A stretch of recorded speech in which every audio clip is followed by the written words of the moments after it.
Maintenant, on passe à la suite, l'exercice 2, toujours dans le suivi temporel des transformations chimiques. Dans cet exercice, on a l'action de l'acide chlorhydrique. L'acide chlorhydrique, c'est une solution acide qui contient les ions H3+ et les ions Cl-. Sur quoi? Sur le carbonate de sodium. Le carbonate de sodium, c'est un solide de formule CaCO3, conduit à la formation du dioxyde de carbone, c'est-à-dire le CO2, et de l'eau selon la réaction suivante. La réaction, c'est-à-dire la réaction entre les ions CaCO3, le corps, pardon, CaCO3, c'est un solide. Les ions dans la solution chlorhydrique, d'acide chlorhydrique, ce sont les ions H3+. Par contre, le Cl, c'est un réactif ou c'est un élément, espèce chimique qui ne réagit pas. On l'appelle ion spectateur ou indifférent. Donc, on trouve qu'il y a seulement l'action de H3O+ sur CaCO3. Il conduit à la formation des ions calcium Ca2+, et le dioxyde de carbone CO2 plus H2O. Équilibrer l'équation de la réaction. Puisque la réaction n'est pas équilibrée, on va écrire les réactions ici. Donc, si on a CaCO3, solide, plus les ions H3O+ aqueux, donc conduit à la formation de Ca2+ aqueux, plus le CO2 à l'état gaz, plus H2O à l'état liquide. Donc, pour l'équilibre de cette réaction, on a le Ca1, Ca2+, c'est-à-dire l'élément chimique du calcium C1, il est équilibré. Au niveau du carbone, on a ici le carbone C, l'élément chimique carbone, C, donc il y a équilibre au niveau du carbone. Qu'est-ce qu'il reste? Il reste l'hydrogène et l'oxygène. Pour l'hydrogène, ici on a 3, ici on a 2. Donc, et l'oxygène, on a 3, 1, ça fait 4.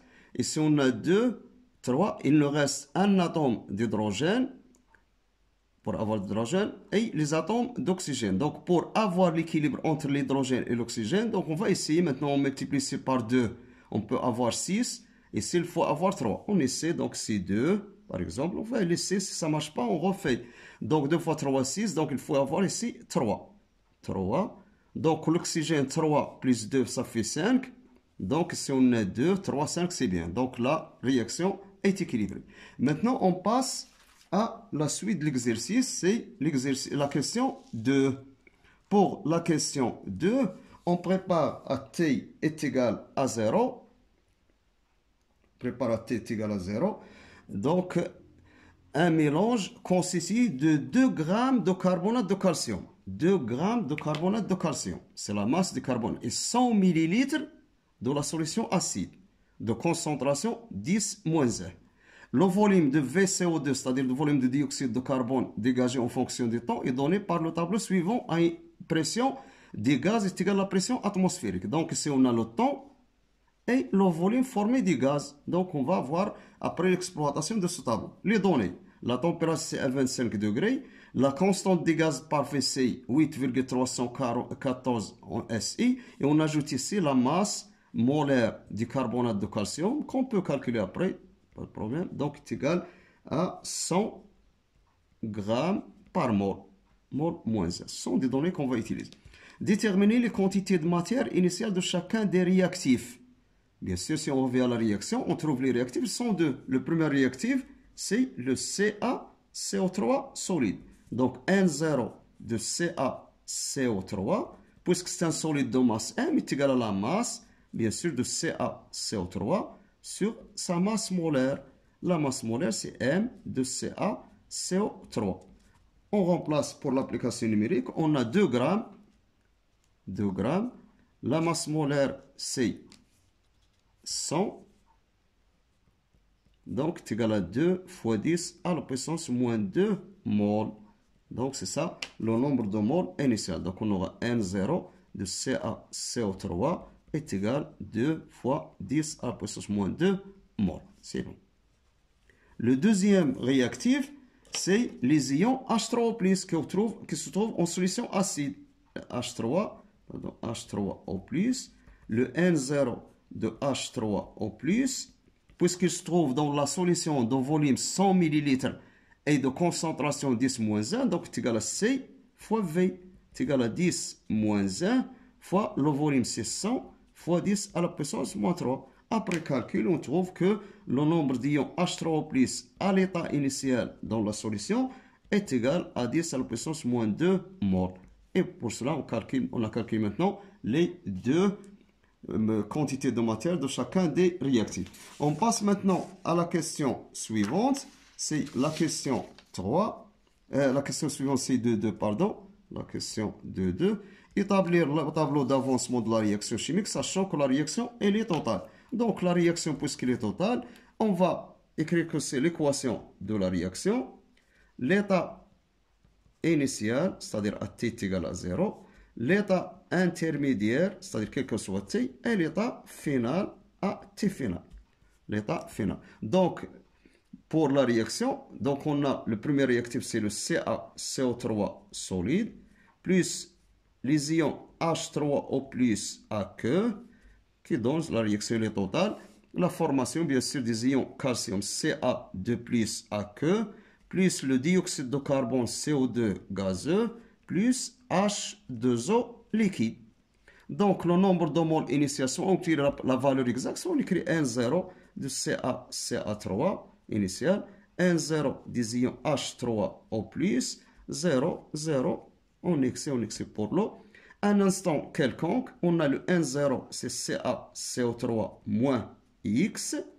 Pour les ions H3O+, ici on a 2, attention, le N0 de H3O+, moins 2X, X, X, et si on aura le N0 CaCO3 moins X max, N0 de H3O+, moins 2X max, enfin X max de Ca2+, X max pour CO2. Ça, c'est pour le tableau d'avancement.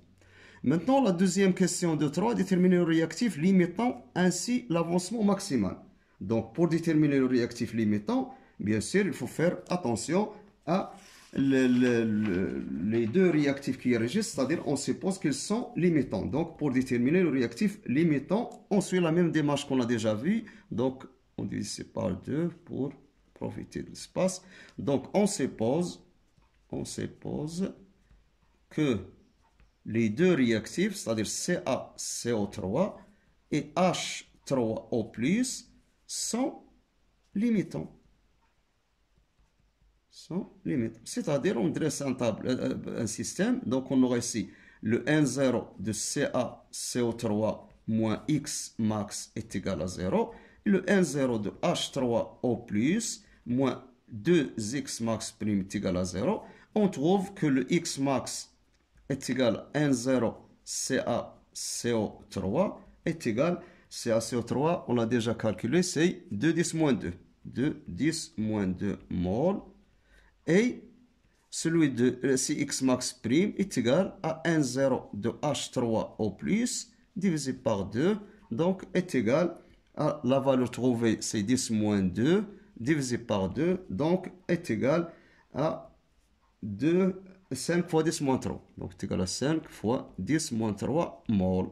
On a 5 10-3 mol, on a 2 10-2. Si on compare les deux, on trouve que le X max est inférieur à X max prime. Donc on a X max est inférieur à X max prime. Donc l'avancement maximal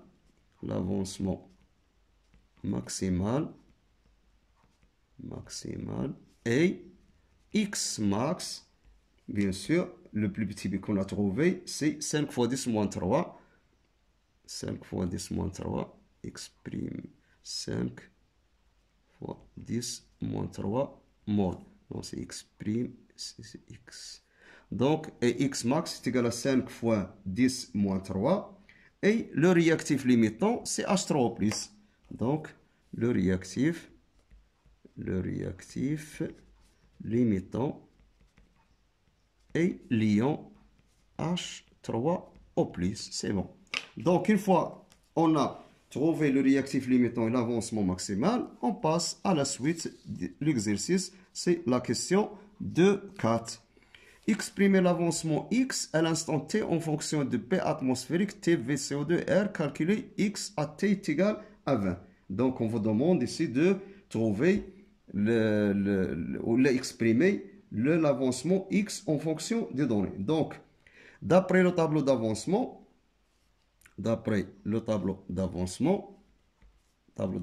on a le N de CO2, qui est le gaz, est égal à 2 fois, est égal à X max. Est égal à X max.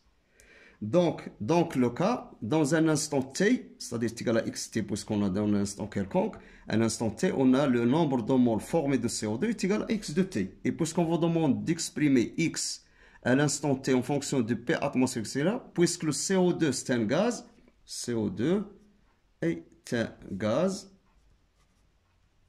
et d'après la loi des gaz parfaits,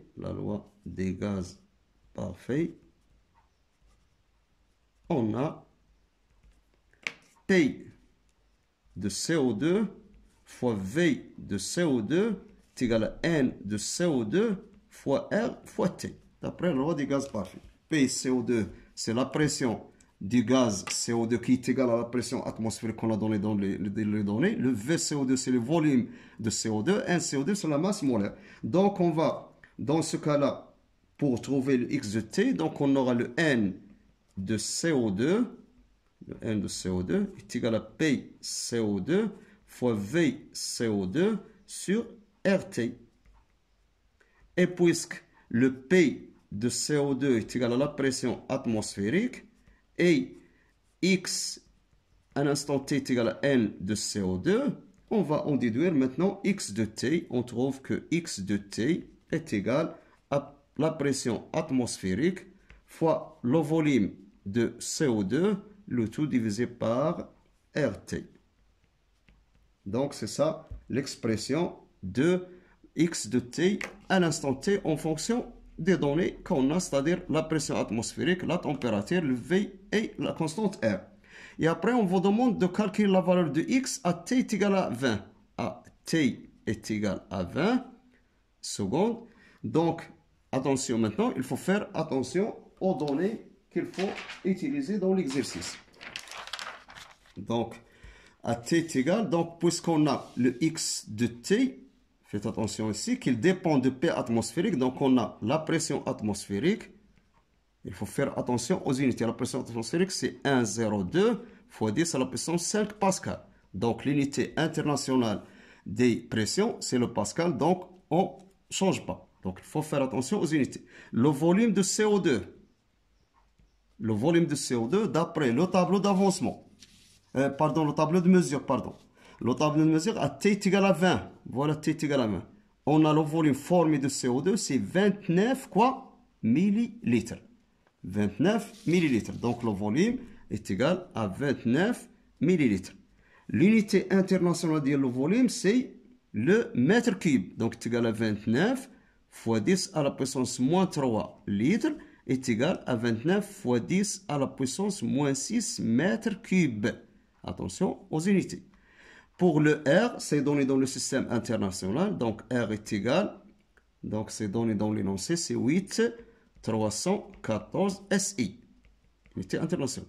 Il nous reste la température. La température, c'est 25 degrés C. Pour le système international, il faut la convertir en Kelvin. Donc, est égal à 25 plus 273 est égal à 298 Kelvin.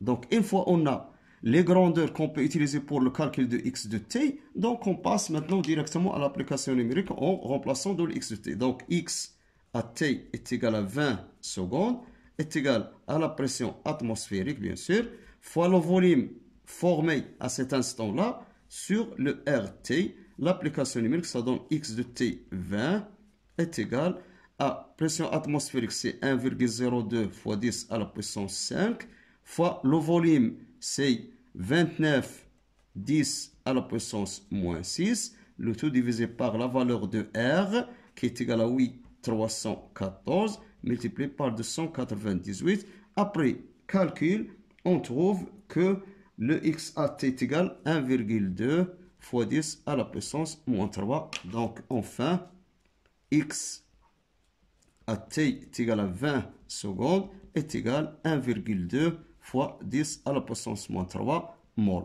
Et c'est ça la réponse à la question 2,4. Donc, l'expression de x en fonction de P, V et RT. Et enfin, la valeur de x en fonction de 1, fonction bien sûr de la valeur exacte, 1, 2, 10, moins 3. Ça, c'est pour la question 2,4. Maintenant, on passe à la question suivante. C'est la question 2,5.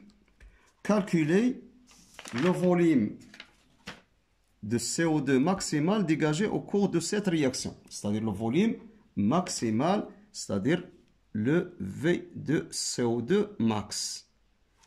Donc, pour le volume maximal qu'on peut calculer, c'est-à-dire on va revenir à l'expression de x de t qu'on a trouvé dans 2,4.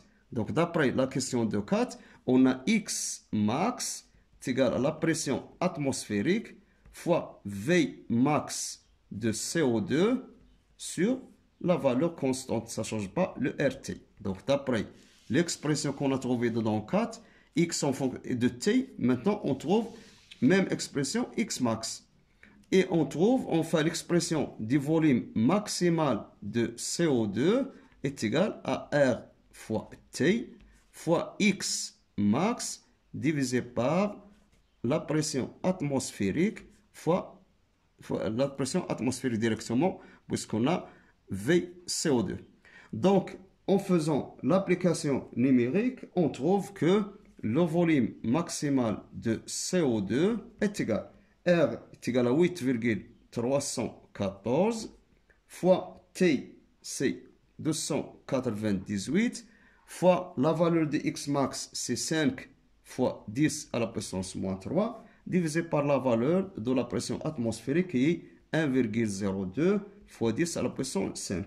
On trouve à peu près 1,21 fois 10 à la puissance moins 4. Donc le volume maximal de CO2 à l'état final est égal à 1,21 fois 10 à la puissance moins 4. Et faites attention à l'unité. Puisqu'on est dans le système international, donc le volume, ça sera exprimé en mètres cubes et non pas litres. Donc c'est ça le volume à l'état final. Donc maintenant, passons à la question 2.6.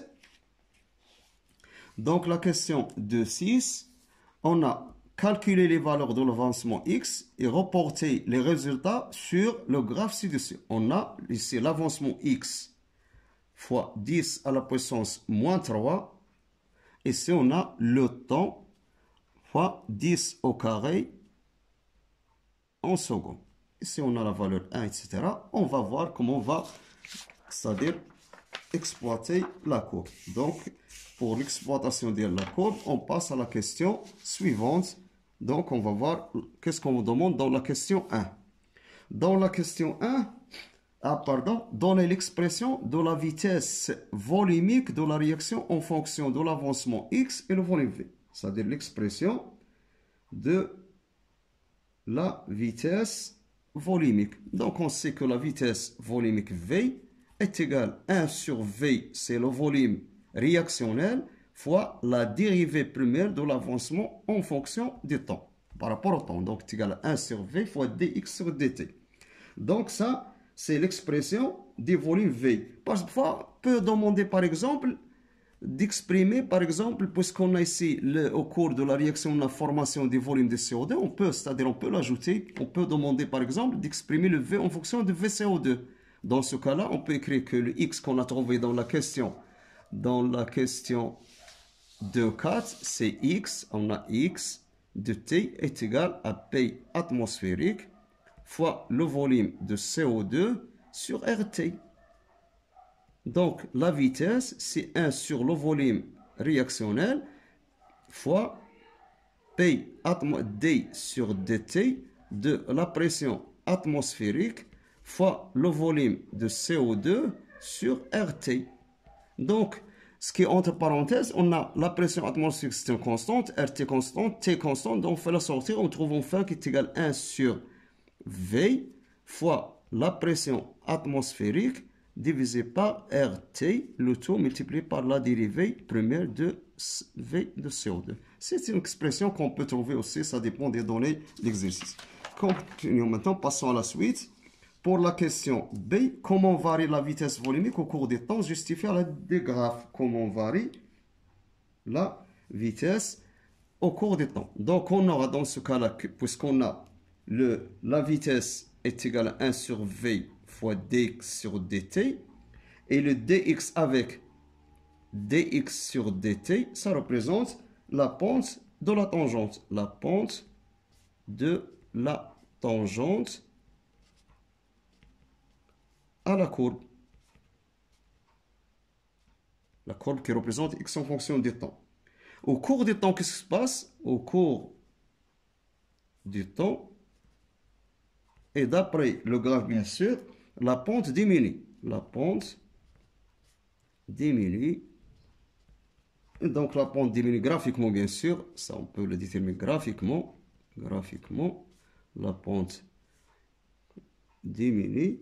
Donc, la vitesse V diminue. Donc, en revenant à la courbe. La courbe, c'est celle-ci. Donc, par exemple, si on a la tangente à l'instant t égale à 0, c'est ça. La tangente à un instant quelconque. Bien sûr, entre les deux, donc il y a diminution de la tangente. La tangente, donc en suivant le temps, donc la courbe, toujours, il y a diminution. La pente diminue, diminue, diminue, diminue, jusqu'à s'annule à la fin, bien sûr. Donc, la vitesse, bien sûr, d'après le graphe, diminue en fonction du temps. Passons maintenant à la question C. Définir le temps de demi-réaction, et calculer sa valeur.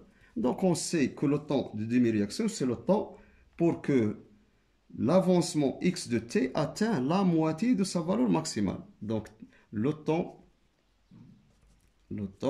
de demi-réaction, c'est le temps pour que l'avancement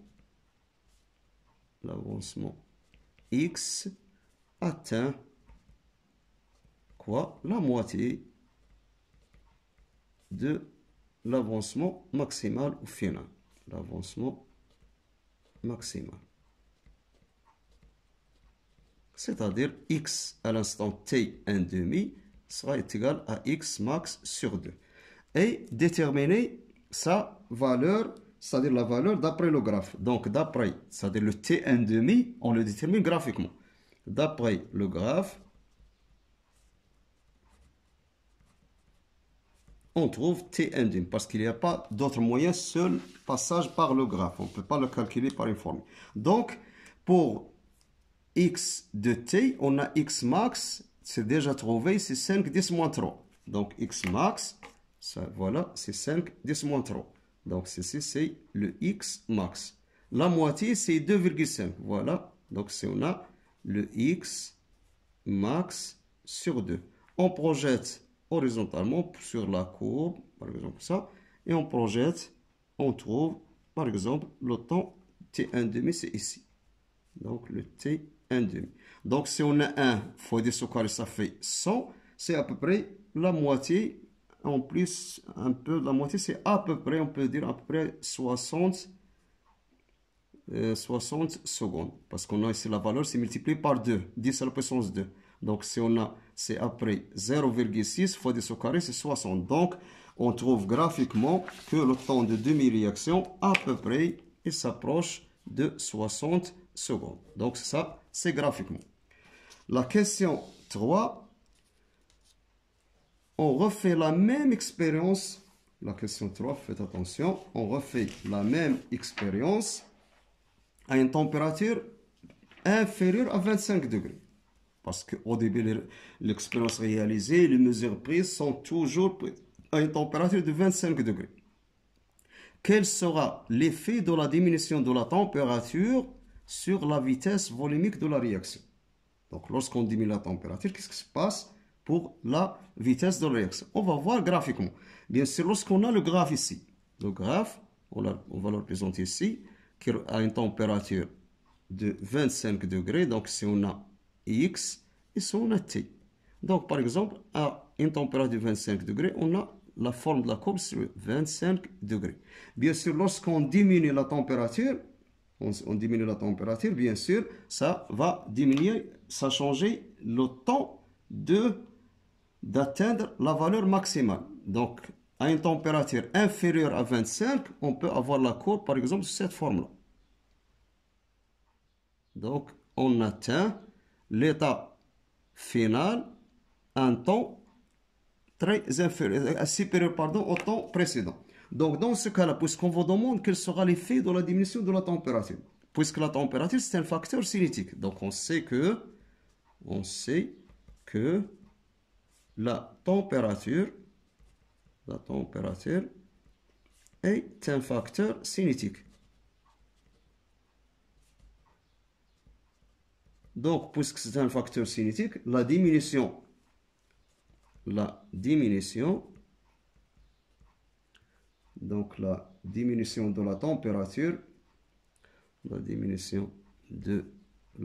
température, qu'est-ce qu'il va faire? Provoque la diminution de la vitesse. La diminution de la vitesse. Ça, c'est puisque c'est un facteur cinétique. Pour la question suivante 3.2, représentez sur le même graphe la nouvelle allure de l'évolution du temps, dans ce cas de l'avancement en fonction du temps. Donc le même graphe, celui-là par exemple pour une température θ inférieure à 25 degrés. Donc on aura ici bien sûr à n'importe quel instant la pente diminue, la vitesse va diminuer. Donc on atteint la valeur max, c'est-à-dire pour un temps qui est très élevé puisque la vitesse diminue, donc on ralentit la transformation chimique. Donc on aura l'allure de cette forme-là sur la courbe. Passons maintenant à la quatrième question. La quatrième question, il est possible également d'étudier l'évolution de cette réaction en mesurant la conductivité ionique des mélanges, à différentes périodes. 4.1, tout d'abord, quels sont les ions présents dans la solution? Quels sont les ions présents dans la solution? Revenons maintenant à l'équation de la réaction. Dans l'équation de la réaction, on a les réactifs sont CaCO3, H3O+, et formation d'un ion Ci2+. Donc il y a H3O+, il y a Ca2+. Donc tout d'abord, on va écrire l'ion H3O+, et l'ion calcium Ca2+. Mais n'oublions pas que les ions H3O+ ne se trouvent pas seuls. Ils se trouvent dans une solution où il existe le Cl-. Donc le Cl- il existe dans la solution, même si ce n'est pas actif. C'est-à-dire qu'il ne réagit pas dans la réaction, il existe dans la solution. Donc il y a Cl-, il ne faut pas l'oublier. Donc on a trois ions. On a l'ion H3O+, on a l'ion Ca2+, et l'ion Cl-. Question suivante. C'est la quatrième question 4.2. Dans cette question, nous constatons expérimentalement que la conductivité de la solution diminue progressivement. La conductivité de la solution, c'est-à-dire sigma, progressivement au cours du temps diminue. Expliquez sans faire de calcul cette observation, sachant que on a les conductivités molaires et ioniques de chacun des ions, celle de H3O+, celle de Ci2+, et celle de Cl- en unité le millisiemens, mètre carré mol moins 1. Donc, pour savoir ou expliquer comment il y a diminution de la valeur de sigma au cours du temps, puisqu'on a les ions qui agissent H3O+, pour donner le Ca2+, donc au cours du temps. Donc il faut faire attention, au cours du temps. Qu'est-ce qui se passe pour les ions H3O+? Puisqu'on a H3O+, c'est un réactif. Donc le nombre de moles de H3O+ diminue. Implique que la concentration des ions H3O+ va diminuer. Ce qui implique que sigma de H3O+, la conductivité des ions H3O+, va diminuer. Puisqu'on a sigma H3O+ est égal à H3O+ fois lambda. Puisqu'on a sigma de H3O+ est égal à la concentration en ion H3O+ fois lambda de H3O+. Ça au cours du temps. Donc, il y a diminution de segment. Mais il faut faire attention qu'il y a aussi les ions Ci de plus. Le Cl-, ça reste constant. Donc, n'agit pas sur la valeur de segment. Ça ne change pas. Même si on change, donc ça reste constante la concentration des ions Cl-. Mais on a aussi quoi? On a les ions Ca de plus sont des produits. Donc, le nombre de moles de Ca de plus augmente. Ce qui implique que la concentration en ion Ca de plus va augmenter. Ce qui implique que le segment de Ca de plus va augmenter. Mais il faut faire attention maintenant. Donc, si on compare maintenant lambda de Ca de plus, c'est 12, mais celle-ci de H3+, c'est 35. Donc, lambda de Ca de plus est inférieure à celle de H3+. Donc, même si Ca de plus augmente en valeur, lambda, il est inférieur à H3+. Donc, enfin, on trouve que segment de H3+ est supérieur à segment de Ca de plus. Dans ce cas-là, on aura diminution en fin de segment. C'est ça l'explication. Donc, il est dû à la diminution de segment de H3+. Même si Ca de plus augmente, il n'aura pas d'influence sur le segment en le comparant avec celle de H3+. La question maintenant 3. Calculer la conductivité ionique de la solution à T est égal à 0. 4.3. Calculer la conductivité ionique, c'est-à-dire on demande de calculer segment 0 qui est égal à segment à l'instant T est égal à 0. Bien sûr, on connaît déjà que la valeur de segment à l'instant T est égale à la concentration en ion H3O+ à l'instant T fois lambda de H3O+, plus la concentration de Ca2+, fois lambda de Ca2+, plus la concentration en Cl-, fois celle de Cl-. Donc, à l'instant t est égal à 0, il faut faire attention. Donc, on va à t est égal à 0. Il faut faire attention aux unités. À t est égal à 0, on a la concentration en ion H3O+, à t est égal à 0, est égal à 10 à la puissance moins 1 mol litre moins 1. Donc, les moles litre moins 1. Donc, pour la convertir, pour l'utiliser au niveau des unités internationales, il faut avoir la concentration en mol par mètre cube. Par mètre cube, puisqu'on a 1 sur 1 litre, et 1 litre c'est 10 moins 3 en bas. Donc, dans le dénominateur, on va le déplacer en haut, ça sera 10 à la puissance moins 1 fois 10 à la puissance moins 3, 3 mol mètre cube. Moins 3. Celle de Cl-, c'est aussi égal à 10 à la puissance moins 1 mol litre moins 1 est égal à 10 moins 1 fois 10 à la puissance 3, ça sera 10 au carré mol mètre moins 3.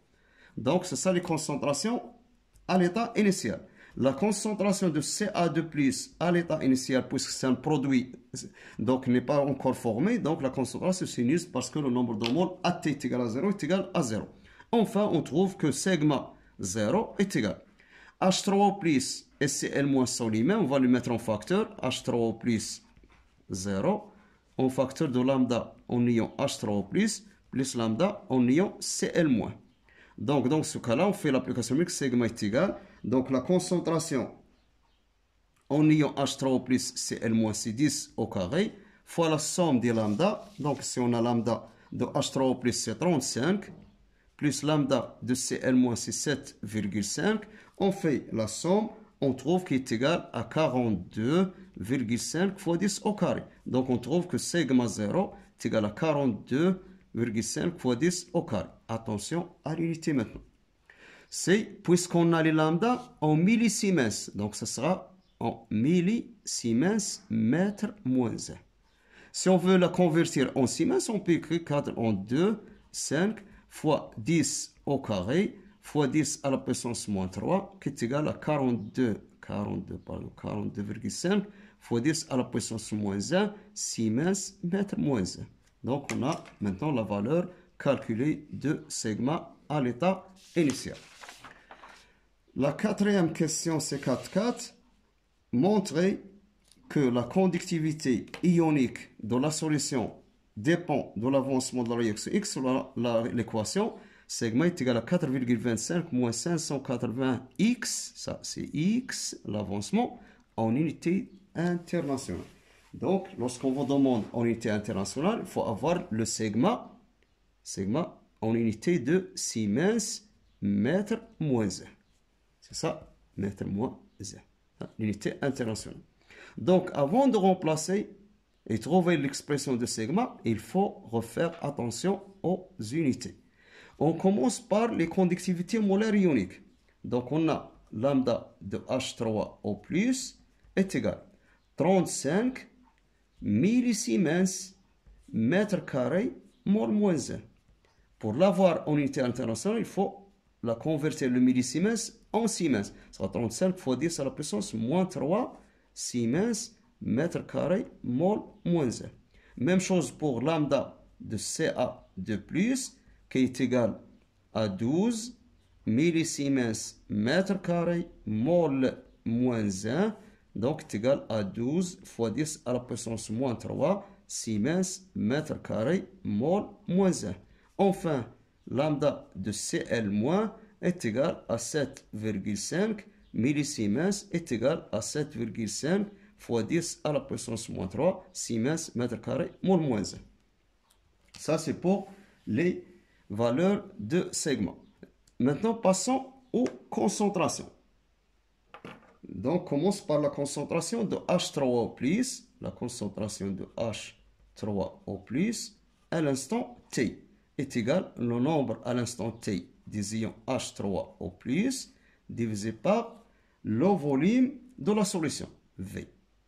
Faites attention, ici on a le volume de la solution, on va l'écrire ici. Le volume de la solution, c'est 100 ml. V est égal à 100 ml, est égal à 100 fois 10 à la puissance moins 3 litres, est égal à 100 fois 10 à la puissance moins 3 fois 10 à la puissance moins 3 mètres cubes. Et enfin, on trouve que V est égal à 10 à la puissance moins 4 mètres cubes. Parce que le volume en unité SI, c'est en mètres cubes. Revenons à celle de H3O+. D'après le tableau d'avancement, on a le N de H3O+, est égal à N0 de H3O+, moins 2x sur V. Est égal à N de H3O+, c'est N0 de H3O+. C'est déjà calculé dans la question 1. On va voir N de H3O+. N0 de H3O+.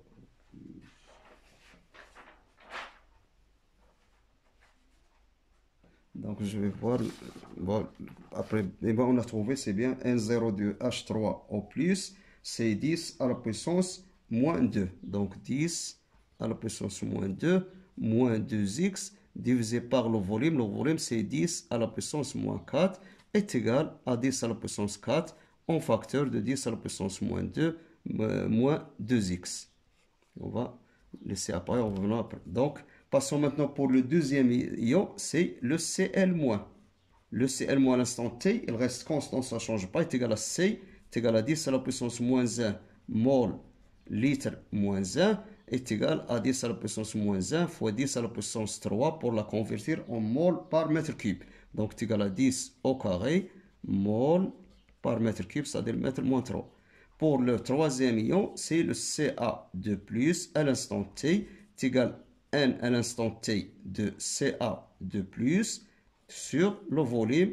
Donc, Ca2+ est égal à X sur V, est égal à X sur V, c'est 10 à la puissance moins 4. Donc, est égal à 10 à la puissance 4 fois X. Donc, ici, on a l'expression de toutes les grandeurs qu'on va utiliser dans l'expression de sigma. Enfin, on a sigma à l'instant T est égal à la concentration en ion H3O+ à l'instant T fois lambda, bien sûr de H3O+, plus la concentration à l'instant T de Cl- lambda Cl- à l'instant T, bien sûr, à l'instant T, plus celle de Ca2+ à l'instant T fois lambda Ca2+.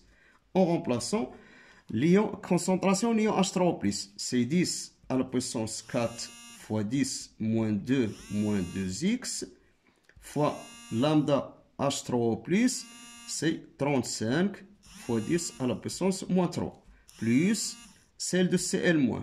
La concentration NiOCl- c'est 10 au carré, fois lambda Cl-, c'est 7, 5 fois 10 à la puissance moins 3, plus celle Ci2+, c'est 10 à la puissance 4 fois x, fois lambda des ions Ci2+, c'est 12 fois 10 à la puissance moins 3. Donc, toujours sigma est égal. Donc, si on a le 10, 4, 10 moins 2, ça fait 10 au carré, fois 35 fois 10 à la puissance moins 3, moins 2 fois 3, 35, c'est 70x, 10 moins 3, 10 moins 1, ça fait 10, plus 7,5, 10 carré, 10 moins 3, ça fait 10 moins 1, plus x fois 12 fois 10. Donc, enfin, on trouve, puisque si on a 35 fois 10 moins 3 fois 10 moins 2, ça fait 3,5. 3,5, si on a 3,5, et si on a 0,75, ceci va nous donner 4, non, 3,5 fois 10 à la puissance 3, 10 moins 1, c'est bon, 10 au carré, 10 moins 3, 10 moins 3. Donc, c'est bien, 4,25, c'est bon. Pour le cas de x, si on a 70 fois 10, ça fait 700. 700 et 120. Donc, moins 700 plus 120, ça donne 580. Donc, si on aura 580x avec un moins. Et enfin, on trouve que l'expression de sigma est égale à 4,25 moins 580 fois x. Et c'est bon, c'est l'expression demandée, on l'a trouvée maintenant. La dernière question, sigma, calculer sigma à la fin de la réaction. À la fin de la réaction, qu'est-ce qu'on a? À la fin de la réaction, on a x à la fin est égal à x max. Et x max, bien sûr, c'est déjà trouvé, calculé déjà. C'est x max qui est égal à 5 fois 10 moins 3, égal à 5 fois 10 à la puissance moins 3 mol. En remplaçant dans celle-ci, on trouve que sigma à la fin de la réaction est égal à 425 moins 580 fois x max est égal à 425 moins 580 fois 5 fois 10 à la puissance moins 3. Après calcul, on trouve que sigma à la fin de la réaction est égal à 1,35 Siemens mètre moins 1. Et c'est ça l'expression, la valeur demandée à la fin de la réaction. C'est sigma à la fin est égal à 1,35 Siemens mètre moins 1.